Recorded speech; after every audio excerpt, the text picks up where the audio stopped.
భర్తల చేతుల్లో భార్యలు బలైపోతున్న ఘటనలు చాలా చూశాం. భర్తలే కాదు, భార్యల్లో కూడా తనలాంటి కసాయి వాళ్ళు ఉంటారని నిరూపించింది ఓ మహిళ. తన భర్తను అత్యంత దారుణంగా హత్య చేసి కటకటాల్లో ఊచలు లెక్క పెడుతోంది. అసలు ఈ పరిస్థితి ఎందుకు వచ్చింది?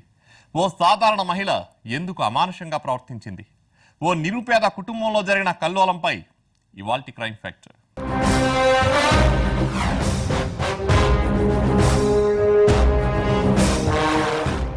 ఏమైందో తెలియదు.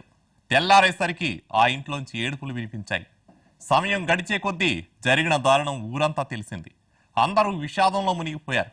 అందరి మనసుల్లోనూ ఒకటే ఆలోచన, ఇలా జరగకుండా ఉంటే బాగుండేదే అని. అసలేమైందో మీరే చూడండి.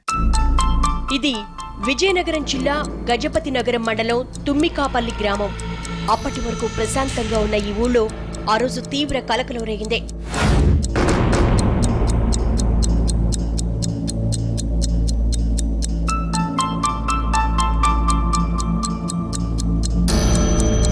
ఊళ్ళో వాళ్లంతా సత్యనారాయణ ఇంటికి తరలి వచ్చారు. ఆయన చనిపోయి ఉండడం చూసి అయ్యో పాపం అనుకున్నారు. ఏడుస్తూ ఉన్న సత్యనారాయణ భార్య సన్యాసమ్మను ఓదార్చారు. ఎలా జరిగింది అని ఆరా తీశారు.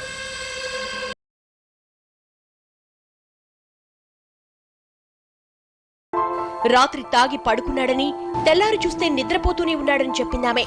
తన భర్తను లేపుదామని ప్రయత్నిస్తే అప్పటికే చనిపోయి ఉన్నాడని చెప్పి బోరున ఏడ్చేసిందా.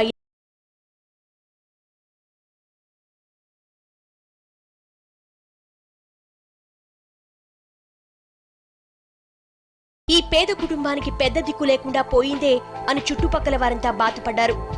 ఎప్పుడూ ఎవరి జోలికి వెళ్లని సత్యనారాయణ ఉన్నట్టుండి దేవుడి దగ్గరకు వెళ్లిపోయాడే అని విచారం వ్యక్తం చేశారందరూ.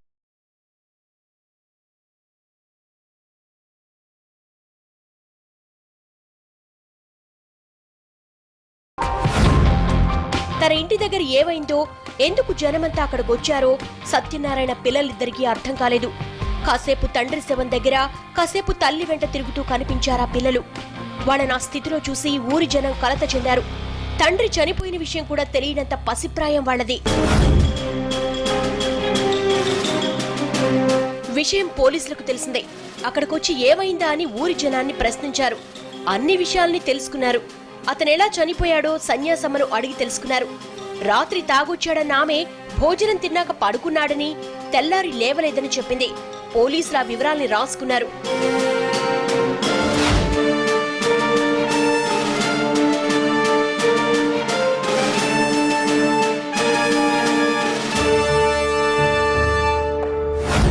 కేసు నమోదు చేసిన పోలీసులు డెడ్ బాడీని పోస్ట్ మార్టం కోసం ఆసుపత్రికి తరలించారు.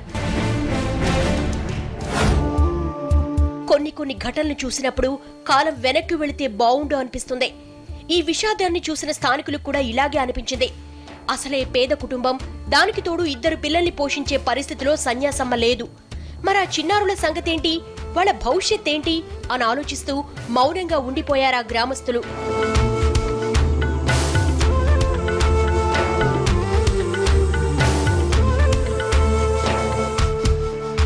ఆ ఊరిని, సత్యనారాయణ ఇంటిని చూస్తేనే అర్థం చేసుకోవచ్చు వాళ్ళు ఎంత పేదవాళ్ళు. అతన్ని ఎవరు చంపారో మనకు తెలుసు. అందుకు కారణమేంటో తెలియాలంటే అతను ఏం చేస్తాడో, ఆ కుటుంబంలో ఏం జరిగిందో మనకు తెలియాలి. ఆ దిశగా ఓసారి పరిశీలిద్దాం. సత్యనారాయణకు తల్లిదండ్రులు లేరు. మొరగముడిదామం మండలం కిలారిపేట గ్రామం నుంచి 7 ఏళ్ల కిందట బతుకు తెరువు కోసం భార్యతో కలిసి తుమ్మికాపల్లికి వచ్చాడు. ఈ పూరి గుడిసెలో కాపురం పెట్టాడు. ఇక్కడే వడ్రంగి పని చేసుకుంటూ జీవిస్తున్నాడు.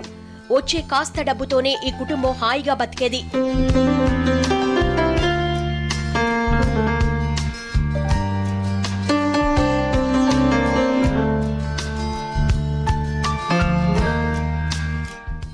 ఈ ఊరు వచ్చిన తర్వాత వీరికి 2 పిల్లలు పుట్టారు. 7 ఏళ్ల పాపకు పూర్ణ, 5 ఏళ్ల పిల్లాడికి దుర్గాప్రసాద్ అని పేర్లు పెట్టారు. వారిద్దరూ వారికిద్దరు అన్నట్లు చూడచక్కగా ఉండేది ఫ్యామిలీ.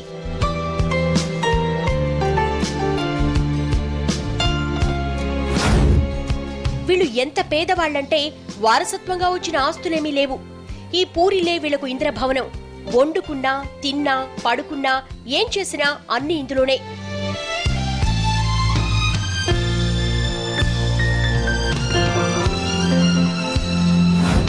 పిల్లలు పెద్దవాళ్ళవుతున్నారు. వాళ్ల చదువులకు ఇతరత్ర అవసరాలకు డబ్బు కావాలి. ఉన్న ఊళ్ళో పెద్దగా పనుల్లేవు. డబ్బెలా సంపాదించాలా అని ఆలోచిస్తున్న సత్యనారాయణకు ఎవరో సలహా ఇచ్చారు హైదరాబాద్ వెళ్లమని. అక్కడైతే ఏదో ఓ పని దొరుకుతుందని 4 రాళ్లు సంపాదించుకోవచ్చని చెప్పారు. భవిష్యత్పై కొండంత ఆశకు పిల్లల్ని చక్కగా చదివించుకోవాలనే ఆలోచన తోడై సత్యనారాయణ హైదరాబాద్ బాట పట్టాడు. కొన్నాళ్లు హైదరాబాద్ లో వడ్రంగి పనులు చేసిన సత్యనారాయణ అక్కడ మంచి పేరు తెచ్చుకున్నాడు. అతని పనితీరుకు మెచ్చిన ఓ పెద్ద మనిషి గోవాలో పనిస్తానని రమ్మన్నాడు. హైదరాబాద్ నుంచి గోవా వెళ్లిన సత్యనారాయణ అక్కడ కూడా వడ్రంగి పనులు చేశాడు. చెప్పిన సమయానికి పని పూర్తి చేస్తూ అందరి నోట్లో నాలుకలా మారాడు.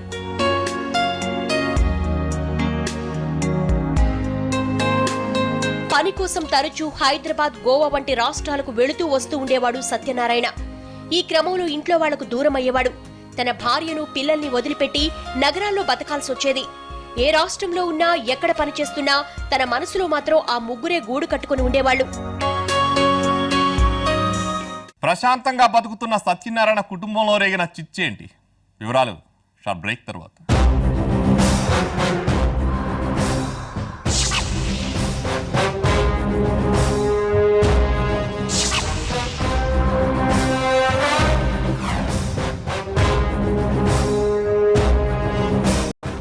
పెద్దగా చదువుకోని సత్యనారాయణకు తెలిసిందల్లా వడ్రంగి పని ఒక్కటే. దాని మీదే ఆధారపడుతూ కుటుంబాన్ని పోషించేవాడు. కష్టమైన నష్టమైన భరిస్తూ సంసారాన్ని నెట్టుకొచ్చేవాడు. అయితే ఓ రోజు ఆ ఇంట్లో కల్లోలం రేగింది. అది దావానంలా వ్యాపించి అతని ప్రాణాలకే ముప్పు తెచ్చింది.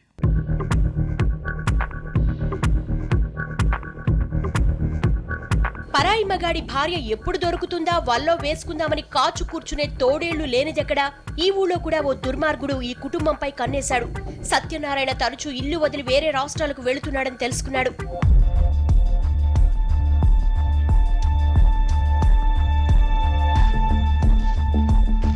పేరు అప్పల్రాజు. సత్యనారాయణ ఇంటికి దగ్గరలోనే ఇతని ఇల్లు కూడా ఉంది. తెల్లారి లేచింది మొదలు రాత్రి పడుకునే వరకు చుట్టుపక్కల ఎవరెవరు ఏం చేస్తుంటారా అని గమనించేవాడు. ఈ కేటుగాడి కన్ను సత్యనారాయణ భార్య సన్యాసమ్మపై పడింది. ఇంట్లో ఒంటరిగా ఉండే ఆమెను అదోలా చూసేవాడు. సరుకులు కొనుక్కునేందుకో, మంచినీళ్ల కోసమో ఆమె బయటకు వచ్చినప్పుడు వెనకాలే వెళ్లేవాడు.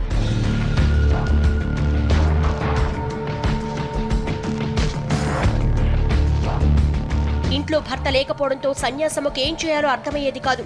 అతన్ని ఎదిరించే ధైర్యం లేకపోయేది. ఎవరికైనా చెబుదామా అంటే నలుగురు 4 రకాలుగా మాట్లాడతారేమని భయపడేది. ఇలా కొంతకాలం గడిచింది. ఆమెలో బలహీనతలను అవకాశంగా మలుచుకున్న అప్పలరాజు మెల్లగా తన వైపు తిప్పుకున్నాడు. రోజులు గడిచే కొద్దీ సన్యాసమ్మ, అప్పలరాజుల వివాహేతర సంబంధం బలపడింది. భర్త ఎప్పుడొస్తాడో తెలియని పరిస్థితి ఉండడంతో అప్పలరాజు తరచూ ఆ ఇంటికి వెళ్లేవాడు. వాళ్ళిద్దరి బాగోతం ఊళ్ళో వాళ్ళకి తెలిసిందే. కొన్ని రోజుల తర్వాత సత్యనారాయణ ఇంటికొచ్చాడు.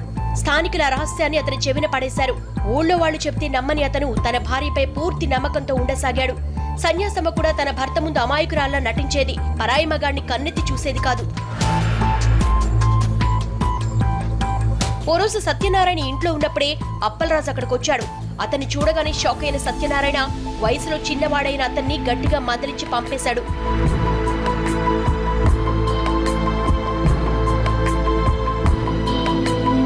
ఆ ఘటన తర్వాత నుంచి ఆ ఇంట్లో ప్రశాంతత కరవైంది. తరచూ భార్యాభర్తలు గొడవ పడేవాళ్లు. తాగుడుకు బానిసైన సత్యనారాయణ మద్యం మత్తులో తన భార్యను తిట్టేవాడు. ఇదంతా ఊరు జనానికి తెలిసే జరిగేది. అయినా ఎవరూ పెద్దగా పట్టించుకునేవాడు కాదు. ఎవరి సంసారాన్ని వాళ్లే సరిదిద్దుకోవడం మంచిదనుకునేవాడు స్థానికులు.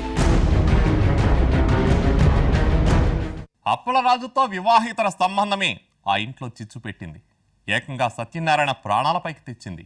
ఆ రాత్రి ఆ ఇంట్లో జరిగిన దారుణాన్ని తెలుసుకున్న ప్రతి ఒక్కరూ సన్యాసమ్మ ఎంతటి కిరాతకానికి ఎలా ఒడిగెట్టిందని ఆశ్చర్యపోయారు.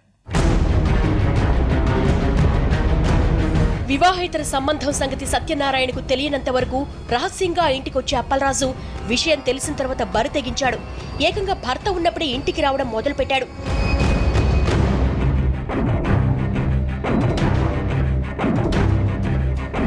దీనిపై తరచూ భార్యాభర్తల మధ్య గొడవలు జరిగేవి. అప్పలరాజు కూడా సత్యనారాయణ వార్నింగ్ ఇచ్చిన సందర్భాలున్నాయి.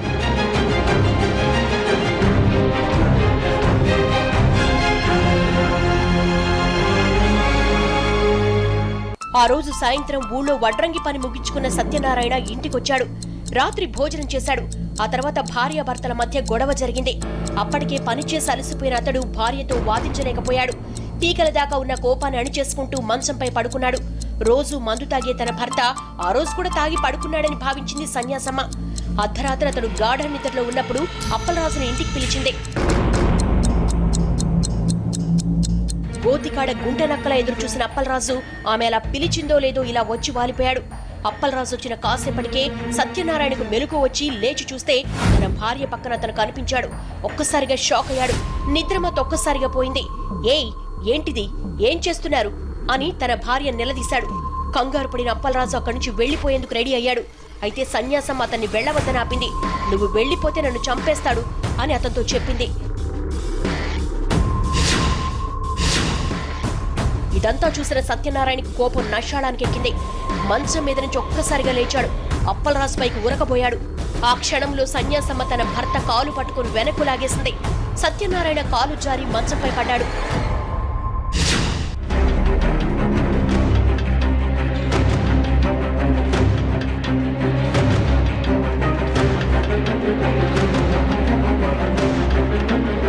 ఇదే అదనుగా అప్పలరాజు పక్కనే ఉన్న సుత్తితో సత్యనారాయణ ఛాతీపై గట్టిగా 2 దెబ్బలేశాడు. సత్యనారాయణ కొన్ని క్షణాలు విలవిలలాడుతూ మృత్యువుతో పోరాడాడు.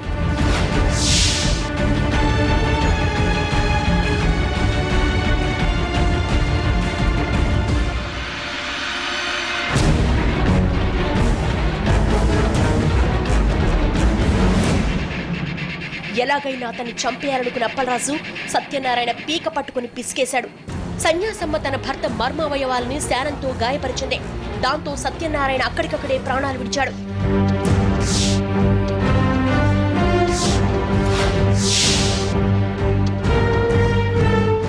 హత్య తర్వాత ఇద్దరు 3 గంటల పాటు ఆలోచించారు. సత్యనారాయణది సహజ మరణమేనని జనాల్ని ఎలా నమ్మించాలని రకరకాల ప్లాన్స్ వేశాడు.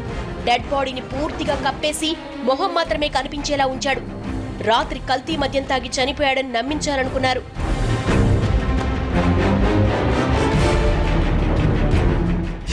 ఆ తెల్లారి ఏడుపు డ్రామా మొదలుపెట్టింది సన్యాసమ్మ. ఆమె నటిస్తోందని తెలియక ఊరి జనం నిజంగానే ఆమె భర్త చనిపోయాడని భావించారు. అయితే విషయం తెలుసుకున్న సత్యనారాయణ చెల్లెలు లక్ష్మి రామభద్రాపురం నుంచి వచ్చి ఆరా తీసింది. డెడ్ బాడీని చూసిన ఆమెకి ఎక్కడో అనుమానం కలిగింది.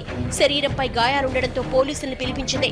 పోలీసులు సన్యాసమ్మను గట్టిగా ప్రశ్నించగా అప్పలరాజుతో కలిసి హత్య చేసినట్లు ఒప్పుకుంది. 10 గంటలకు వేసుకోండి. 10 మా ఆయన వచ్చి కొలిసాడండి.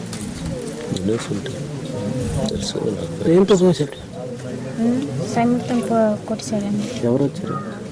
అప్పలరాజు అన్న అబ్బాయి వీళ్ళతో ఏం చేశాడు? వాళ్ళతో గీసాడండి. మీరు రమ్మన్నారు వచ్చారు? మా ఇద్దరం కలిపి చేసామండి.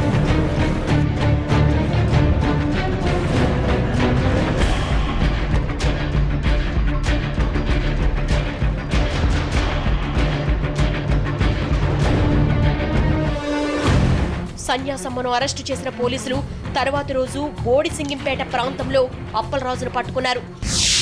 ఆ ఫ్యామిలీ వాళ్ళు వచ్చి ఇక్కడ తుమ్మికపల్లి వచ్చి 5 years అయింది. బతుకు తెరువు కోసం వచ్చారు. ఇక్కడికి వచ్చాక ఈయన గోవా, హైదరాబాద్ ఇవన్నీ హస్బెండ్ వెళ్ళటం వల్ల ఈ చనిపోయిన ఆయన వీళ్ళిద్దరికి దగ్గర సాంగత్యం ఏర్పడి తర్వాత సెక్సువల్ రిలేషన్షిప్ దారితీసింది. దాన్ని మనసులో పెట్టుకుని ఆ రోజు నైట్ కూడా 7వ తారీఖు నైట్ కూడా ఆవిడ ఎదురింట్లోనే ఉంటాడు, దగ్గరలోనే ఎదురుగా. ఆయన పిలిచింది. హస్బెండ్ డ్రింక్ చేసి వచ్చి పడుకున్నాడని భావించింది. బట్ యాక్చువల్గా హస్బెండ్ మధ్యలో లేవటం వల్ల ఏంటంటే ఈయన కార్పెంటర్ వర్క్ చేస్తుంటాడు. అక్కడే ఉన్న పనిమట్లు పెద్ద హ్యామర్ ఒకటి ఉంటే వీళ్ళిద్దరిని చూశాడు. చూసిన తర్వాత ఎలా అయినా మనం చంపేస్తాడని చెప్పేసి హస్బెండ్ వైఫ్ తాలూకా పేరమర్ ఈ అప్పలరాజు అన్న ఆయన ఏంటంటే పెద్ద హ్యామర్ తీసుకుని ఆయన చెస్ట్ మీద 2 సార్లు గట్టిగా కొట్టడం వల్ల ఆయన అక్కడే స్పాట్లో పడిపోయాడు. తర్వాత ప్రైవేట్ పార్ట్స్ని కూడాను స్పీచ్ చేయడం వల్ల ఏంటంటే అక్కడ వెంటనే చనిపోయాడు. దాన్ని సహజ మరణం కింద చూపించి న్యాచురల్ డెత్ అని చెప్పి మార్నింగ్ క్రిమేట్ చేయకపోతే వాళ్ళ రిలేటివ్స్ అందరూ కలిసి చూసి, దగ్గర నియర్ బై నైబర్స్ అందరూ కలిసి చూసి అదేంటి ఇంజరీస్ ఉన్నాయి కదా, ఇది న్యాచురల్ డెత్ కాదని పోలీస్ కన్ఫర్మ్ చేయడం, వెంటనే పోలీస్ వాళ్ళు రియాక్ట్ అవ్వడం, కేసు రిజిస్టర్ చేయడం, తర్వాత 10వ తారీఖున వాళ్ళని అరెస్ట్ చేయడం కూడా జరిగింది. ఇందులో సెక్సువల్ రిలేషన్షిప్ ఇలిసిట్ కాంటాక్ట్ వల్లనే హస్బెండ్ని వైఫ్ మరియు వాళ్ళ పేరమర్ కలిసి చంపారు. అప్పటి వరకు సన్యాసమ్మపై జాలు చూపిన జనం హత్యోదంతం తెలిసాక ముక్కును వేలేసుకున్నారు. సన్యాసమ్మ ఇంత పని చేసిందంటే నమ్మలేకపోయారు.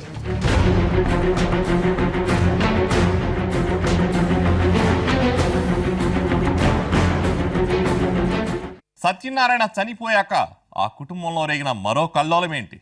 వివరాలు షార్ట్ బ్రేక్ తర్వాత.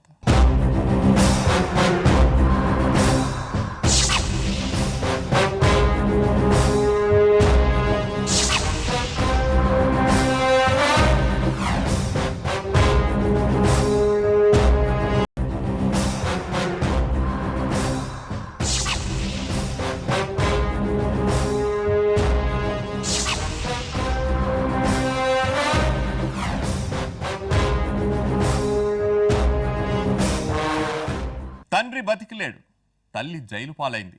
ఇప్పుడిప్పుడే ఊహ తెలుసుకుంటున్న పిల్లలిద్దరూ దిక్కులేని వాళ్ళయ్యారు. ఆదుకునే వాళ్ళు లేకపోవడంతో ఆ చిన్నారులు రోడ్డున పడే పరిస్థితి వచ్చింది. అధికారులు వాళ్లను హక్కున చేర్చుకున్న తల్లిదండ్రులు లేని లోటు ఎప్పటికీ పోడ్చలేనిదే.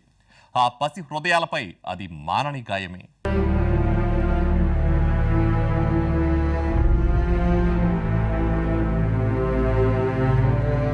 పొదరిల్లు లాంటి పూరిల్లు నుంచి భవనంలోకి వచ్చిన ఈ అక్కా తమ్ముడు ఏదో కొత్త ప్రపంచంలో అడుగుపెట్టినట్లు అమాయకంగా చూస్తున్నారు. తమనెందుకు అక్కడికి తీసుకొచ్చారో, ఎవరు తీసుకొచ్చారో అర్థం చేసుకోలేని పసిప్రాయం వాళ్ళది.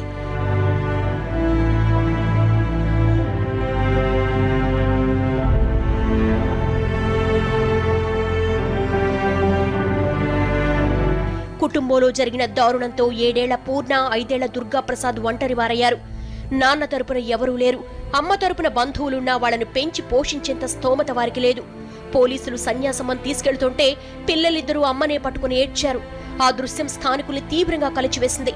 ఏం చెయ్యాలో తెలియని పరిస్థితుల్లో ఊరు జనం మహిళా శిశు సంక్షేమ శాఖ అధికారులకు విషయం చెప్పారు. వారొచ్చి పిల్లల్ని హక్కును చేర్చుకున్నారు, తమ రక్షణలోకి తీసుకున్నారు.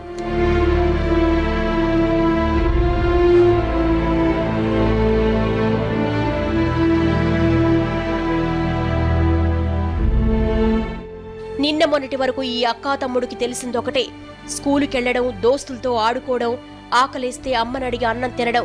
ఇప్పుడు ఆ పరిస్థితి లేదు. గోరుముద్దలు పెట్టే అమ్మ తమతో లేదు. చాక్లెట్లు కొనిపెట్టే నాన్న ఇక రాడు.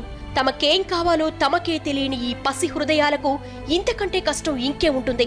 ఈ వసతి గృహంలో తమలాంటి పిల్లలు చాలా మందున్నా అమ్మ స్పర్శ కోసం, నాన్న ఆప్యాయత కోసం ఈ చిన్నారులు పరితపిస్తున్నారు. అమ్మా నాన్నలు వస్తారని, తమనింటికి తీసుకెళ్తారని ఉదయం నుంచి రాత్రి వరకు ఆశగా ఎదురు చూస్తున్నారు.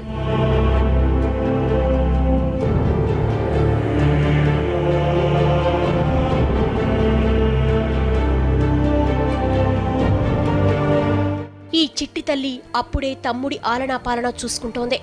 రోజు తమ్ముడిని చక్కగా ముస్తాబు చేస్తూ అమ్మా నాన్న లేకపోయినా నీకు నేనున్నానంటోంది.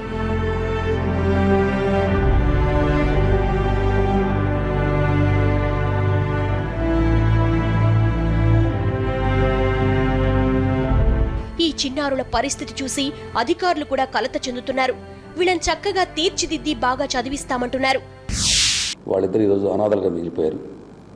సో ఆ పిల్లలిద్దరిని కూడా అక్కడ వాళ్ళ తాతయ్య, అమ్మమ్మ వాళ్ళు ఎవరు కూడా పోషించలేని స్థితిలో ఉన్నారు. వాళ్ళు చాలా పేద స్థితిలో ఉండటం వలన పిల్లలిద్దరిని కూడా మరి సిడబ్ల్యూసి వారి యొక్క ఆదేశాల మేరకు చైల్డ్ లైన్ వారి సహకారంతో, అట్లాగే డిస్ట్రిక్ట్ చైల్డ్ ప్రొటెక్షన్ యూనిట్తో డిపార్ట్మెంట్లో ఉన్నటువంటి శిశుగృహాలు వాళ్ళ పిల్లలిద్దరిని చేర్చడం జరిగింది, వాళ్ళని సంరక్షించడం జరుగుతుంది. అట్లాగే ఈ పిల్లలిద్దరు కూడా మంచి భవిష్యత్తు కల్పిస్తాము. పిల్లలిద్దరిని కూడా బాగా చదివించి వాళ్ళని ఉన్నత స్థితికి తీసుకురావడానికి తగిన కృషి department of women and child welfare చేస్తుందని ఈ సందర్భంగా తెలియజేస్తున్నాను. ఇకపై అమ్మ లాలనైనా, నాన్న పాలనైనా విజయనగరంలోని ఈ వసతి గృహమే చిన్నారులకు అన్ని. చేయని తప్పుకి, అమ్మా నాన్నలకు దూరమైన వీళ్లకి బంగారు భవిష్యత్తు ఉండాలని కోరుకుందాం. వివాహేతర సంబంధం ఆ కుటుంబాన్ని చిదిమేస్తే ఏ పాపము తెలియని చిన్నారులు ఒంటరి వాళ్ళయ్యారు. వివాహేతర సంబంధాలు ఎప్పుడు విషాదాంతాలేనని చెబుతోంది విషాదగాథ. ఇది ఇవాల్టి క్రైమ్ ఫ్యాక్టర్. రేపటి ఎపిసోడ్లో మరో వాస్తవ గాథను చూద్దాం.